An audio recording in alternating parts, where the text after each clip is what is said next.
my squad, let's do it! This is not tennis. This is not golf. But it is a game. Well, it's like like any other sport. It's the thrill, of tracking somebody down and then shooting them. Good evening. I'm Ted Koppel at Epcot Center in Florida, and this is Nightline.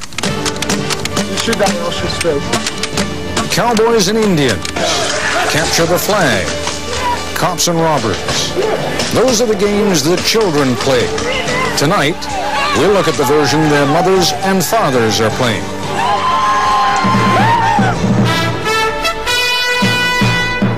This is ABC News Nightline. Reporting from Walt Disney's Epcot Center, Ted Koppel. First, a quick note on what we are not doing tonight. We had initially planned a program on the Wayne Williams story, the Atlanta child murders, but certain questions were raised about information we thought was reliable, but that may not be. We would rather wait and get it right. We are at Epcot Center at Disney World outside Orlando to be with the Radio and Television News Directors Association, whose members are meeting here. As it turns out, this is, of course, a most appropriate place to focus on entertainment and the games that people play, and a game which has garnered enormous popularity in a very short period of time, has set the adrenaline pumping among thousands of aficionados around the country, but nowhere with greater enthusiasm than in California. Gary Shepard reports. 6, 5, 4, 3, 2, 1, game is on! This place is called the War Zone, located in the scrubland east of Los Angeles. It is similar to over 1,000 other mock battlefields across the country.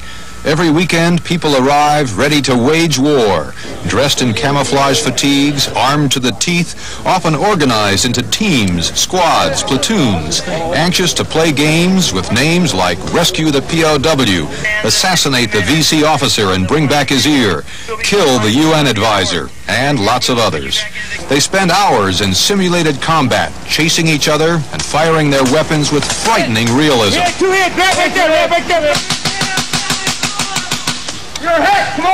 This all started back in 1981 in New Hampshire as a survival game, but it really began catching on about 2 years ago. Here in Southern California alone, there are now some 60 active playing fields in operation, and the estimate is that on any given weekend this summer, some 100,000 Americans are playing war games. These guns fire paintballs instead of bullets, originally designed for use by ranchers to mark cattle or by loggers for marking trees. The pellets whiz by at 300 feet a second and splatter when they hit their target. The weapons that fire the paintballs range from air-powered pistols to elaborate submachine guns that cost hundreds of dollars apiece. This is a nail spot. It's got a speed loader. This will hold 100 rounds. It's got a 10-ounce air tank on it, which will capable of shooting 600 rounds. And I got an extension barrel on it, make it a little more accurate. And I can nail a guy at 50 yards with it. Most often, the rules call for one team to capture the other team's flag in order to win. The two sides generally start at opposite ends of the playing field and fight their way toward the other team's headquarters. In this game, players hit in the arms or legs are considered wounded and have to spend an hour in a penalty box before returning to action. Get hit in the torso and you're dead. That means you're out for good and can't play until a new game begins. Playing war like this is not for people earning the minimum wage. Most places charge $20 to $25 a day for admission, which includes a paint pistol if you don't own one, plus safety goggles, and usually a few tubes of paintballs. But that's never enough to last the day. 2 games and we go through 3,000. 3,000 paintballs? Two games. That's 7.5 cents a piece? Mm-hmm. That's a lot of money.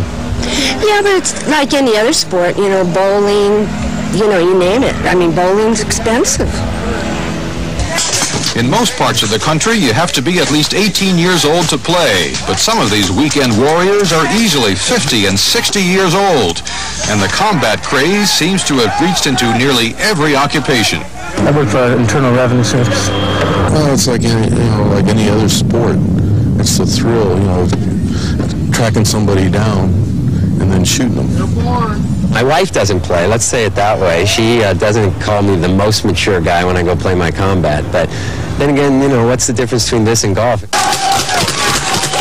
Some of these players are closet commandos, reluctant to reveal their lust for the thrill of combat. What do your patients say about this? To be perfectly honest, I don't tell most of them. Why? Because I'm a little bit worried about their reaction to it. Some of them might not understand, and you really can't understand till you play. Many players are so caught up in the game they have formed teams with names like the Terminators, the Headhunters, the Bushmasters, and a few that really get your attention.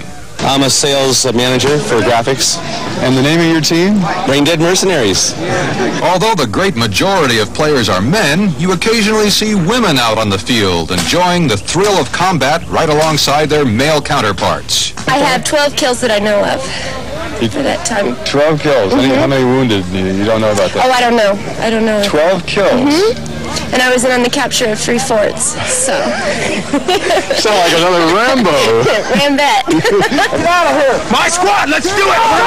Live! Employees of big corporations are putting together teams and challenging rival companies. Recently, a team from Disneyland called Mickey's Jihad took on a team from Knott's Berry Farm. You can be an Errol Flynn, you can be Rambo, you can be all these characters you see on TV, and there's no threat. This game is much safer than a game of softball. But when they're firing at you, it's definitely hardball. A direct hit can raise welts on your skin that sometimes take days to go away. I'm proud of them. I'm collecting them, you know? It's kind of like a battle scar. That's the way I feel. You know, I feel about this whole thing, it's just like a game. It's, when I was a kid, I played Army. Now I'm an adult, I still play Army. But sometimes tempers flare, and the adults prove they haven't forgotten what it feels like to be 11 years old. Listen, I shot you guys! Okay, calm down. I'm not going to argue with you. You're seconds away from walking off the field. You understand me? You gotta walk now. Now! Childish or not, tens of thousands of Americans are going for the gusto every weekend. Recently, at one Southern California field, over 1,000 would-be warriors spent 2 days in a battalion-sized operation. They even used 5 helicopters to move troops around the battlefield. The players dispute arguments that this sort of thing glorifies violence. They say it's a healthy outlet and lots of fun. Gary Shepard for Nightline in Los Angeles. Later, we'll talk with a woman who plays mock war games and with a Vietnam veteran who operates a war games playing field. But first, when we come back, we'll talk with Philip Zimbardo, professor of psychology at Stanford University. His specialty is studying group violence and aggression. This is ABC News Nightline, brought to you by Ford.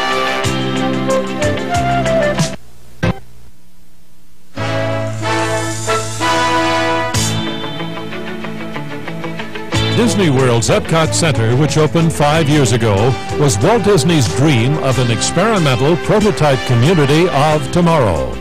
The focal point of Epcot is Spaceship Earth, with 2,200,000 cubic feet of space, the world's largest geodesic sphere. All told, more than 250 million guests have visited Epcot and Disney World's Magic Kingdom. Here again, Ted Koppel. Philip Zimbardo is a social psychologist who studies group violence by setting up simulated conditions. He is well known for experiments in which he has assigned the roles of prison guards and inmates to see how his subjects would react. Dr. Zimbardo joins us now from WGBH in Boston. And you know what all the aficionados of this game are going to be saying, Dr. Zimbardo? They're going to say, okay, here comes the shrink to tell us why it's a bad idea. You think it's a bad idea? Well, it's hard to say. What I'd like to focus in on is the statement that one of the combatants made at the end, that it's fun and it's healthy. I don't doubt it's fun, otherwise you wouldn't have so many people doing it. I think what I have to challenge is whether or not it's healthy either for the individuals or, more importantly, whether it's healthy for the society. That I know nobody has done research on what is an interesting question for psychologists. Why do people play this kind of game? What do they get out of it? And what are the consequences? What I can extrapolate from the research I've done and other psychologists is that any kind of situation in which people have a sanction to engage in violence and aggression, even if it's playful and fun, lowers their resistance to being violent or aggressive subsequently. And that doesn't mean... Forgive me for interrupting, but Sure. let me put the question to you in another fashion. You may not have had the opportunity to study this kind of thing with adults, but surely you've had the opportunity to study it with children. What do you find happens to children who engage in similar games of violence, be it cowboys and Indians or capture the flag or cops and robbers? Oh, there the results are very clear. Research by Professor Bandura and a number of other people show that if you give children the opportunity to be physically aggressive, to attack a Bobo doll, to attack one another in a game setting, in a Halloween setting, you're playing Halloween games which are aggressive, and subsequently they are much more aggressive. There's no such thing as aggressive behavior leading to a cathartic release. Aggression leads to more aggression is the basic finding in all of psychology. And let's take the obverse of that. If you prevent people from engaging in aggressive behavior, doesn't that build up resentment? Doesn't it build up kind of a pent-up, something that requires release?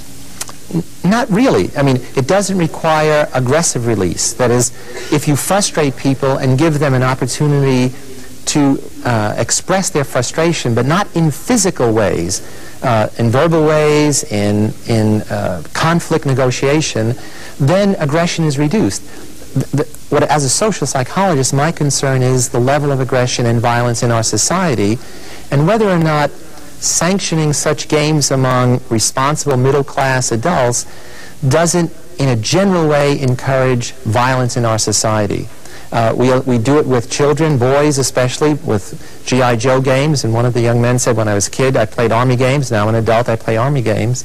That allows them to think about war, nuclear war even, and war against other nations, in more acceptable ways. And anything that makes violence, aggression, and war acceptable is clearly not healthy for the society, and ultimately is never healthy for the soldiers. I'll tell you what, Dr. Zimbardo, I have this strange feeling, and I can't see you or hear our other guests, that a certain amount of pent-up emotion is building, even as you and I have been talking. I'd kind of like to hear from them and give them a chance to interact with you. So in a moment, we will talk with a Los Angeles woman who plays at war games and loves it, Diana Dobbins. And we'll be talking with a former Green Beret, Doc James, who operates the biggest mock games field in the Midwest.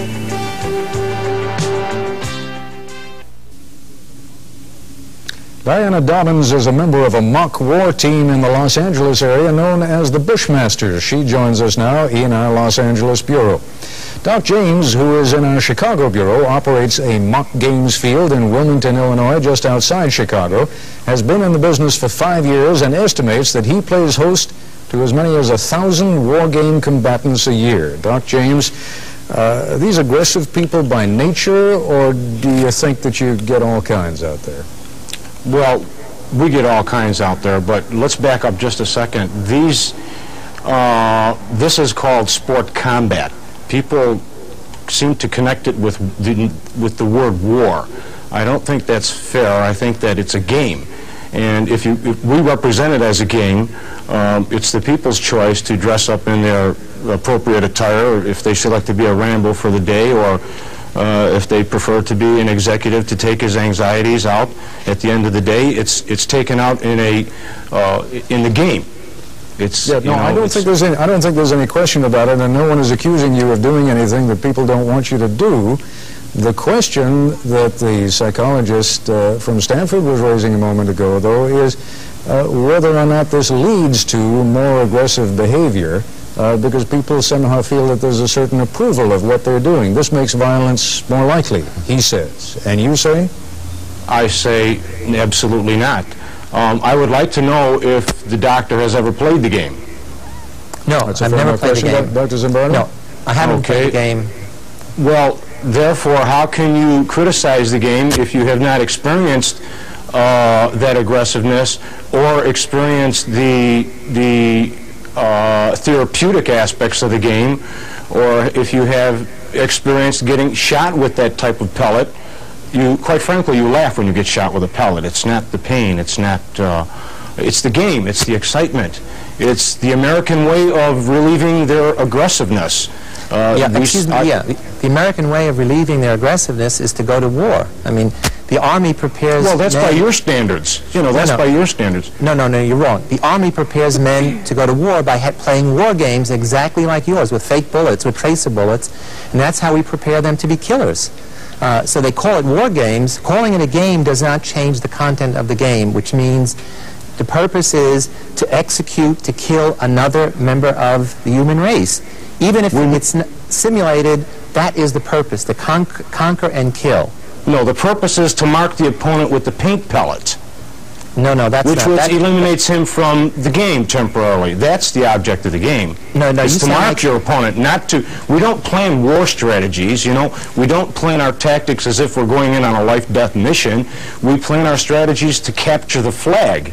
All right, the main objective is to capture... Let me bring Diana Dommins in on this, and Ms. Dommins, if you would tell... I mean, sometimes I do get the impression, and you're looking extremely unwarlike this evening, I might add, but I do get the impression that strategies are planned, that in fact you do go about it as though it were a serious operation. You may be having all kinds of fun, but you go at it in a serious way, don't you?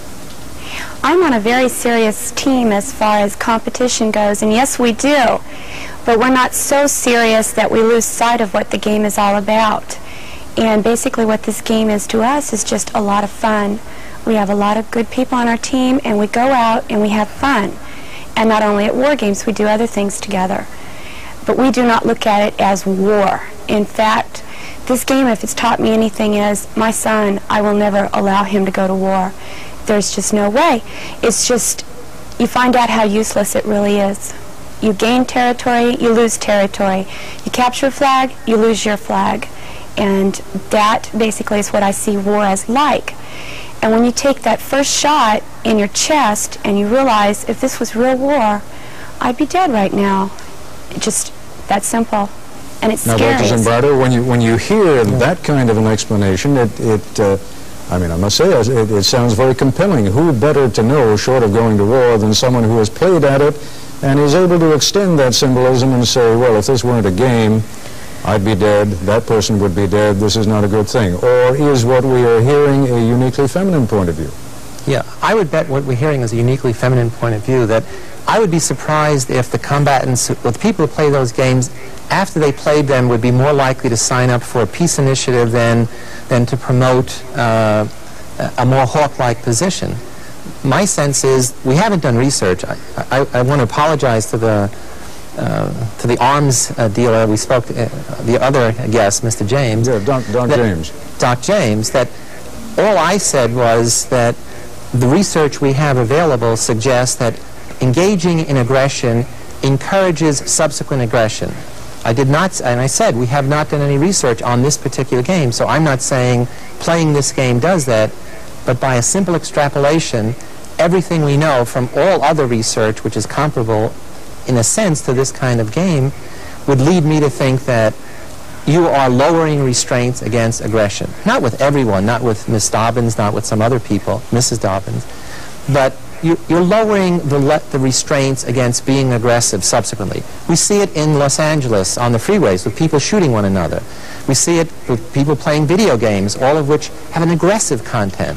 Yeah, but are you not, looking at A and looking at B and perhaps drawing an unfair conclusion from one to the other? There's no evidence, to the best of my knowledge, that any of the people who've been shooting at motorists from overpasses have ever played mock war games. You don't have any such knowledge, do you? No. My point is that in our society, we have such a proliferation of aggressive games, of violent games, starting with G.I. Joe, starting with violence on television, adding violence on television. The video games almost all have a violent content. This is simply another addition to the total level of violence is fun in our society. And on the other hand, we have, an enormous number of rapes, enormous number of manslaughters, enormous number of now these random killings on highways. The A and B is, we think of aggression and violence as play, and we practice real aggression and violence where people get raped and killed every day in our society. All right, hang in there a moment. Dr. James, you've been remarkably unaggressive about getting in and expressing your point of view, so I'll be coming back to you when we return, and we will continue in just a moment.